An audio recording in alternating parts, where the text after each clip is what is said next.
Kama ni msomaji wa Biblia, ukisoma kile kitabu cha Mwanzo sura ya 4 mstari wa 23, Biblia inasema kwamba linda sana moyo wako kuliko vyote ulindavyo, kwa maana huko ndiko zitokako chemchemi za uzima.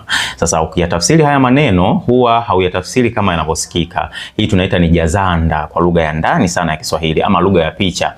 Maana ya moyo haijamaanisha kwamba ni kile kipande cha nyama ambacho kinakaa upande wa kifua, kwa maana kwa ndani sana upande wa kifua kushoto, ambacho kinakuwa na kazi ya kusukuma damu, kukupa mapigo, lakini pia kuhakikisha unakuwa na uhai. Haimaanishi huo moyo, bali moyo unaozungumziwa hapa ni mjumuiko wa yale mambo yote ambayo yanaweza kukushape na kukufanya ukawa ni mtu wa aina fulani, kukupa character fulani, vitu ambavyo unaruhusu kuvisikiliza, kuvitazama kila siku, watu ambao unawafuatilia, aina ya mahusiano unaoingia, watu ambao umewafanya kuwa close, marafiki wako wa karibu. Hivi vitu vyote ndivyo vinaunda huo moyo ambao kitabu cha Mwanzo umetoka kuvizungumzia. Kwa sababu gani? Hivyo vitu vyote ambavyo nimevitaja vina nafasi kubwa ya kukushape na kukufanya ukaonekana ni mtu aina fulani au mwenye mtazamo fulani, kiroho, kiimani, kimtazamo, namna unavyoelewa mambo, namna unavyotafsiri maisha, namna unavyotafsiri mafanikio, namna gani unaweza ukarelate na watu wengine, unawachukuliaje watu. Yani kila kitu ambacho kinakuhusu wewe, ambacho kina nafasi kubwa ya kukushape, kukuonyesha wewe ni mtu wa namna gani na wapi uelekee,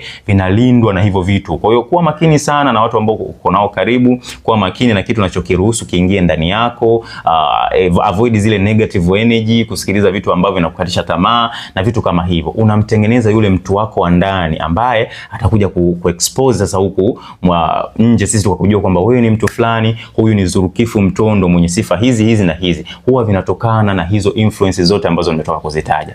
Vitu ambavyo unatazama, vitu ambavyo unavyosikiliza, watu ambao unawafuatilia, watu gani ambao umeruhusu wawe karibu yako, kwa sababu hizi zote haziwi neutral kwenye maisha yako. Zitaku impact tu, take ustake, either in positive way ama in negative way. Kwa hiyo ujumbe wangu wa leo, kama kitabu cha Mwanzo, hakikisha unalinda sana akili yako. Hii itakusaidia sana katika maisha yako. Kama unaweza kunielewa, share ujumbe huu kwa watu wengine ili kusudi kila mmoja zidi kunufaika. Kumbuka kila kijana ana uwezo wa kufanikiwa. Peace out. Tukutane katika video ijayo.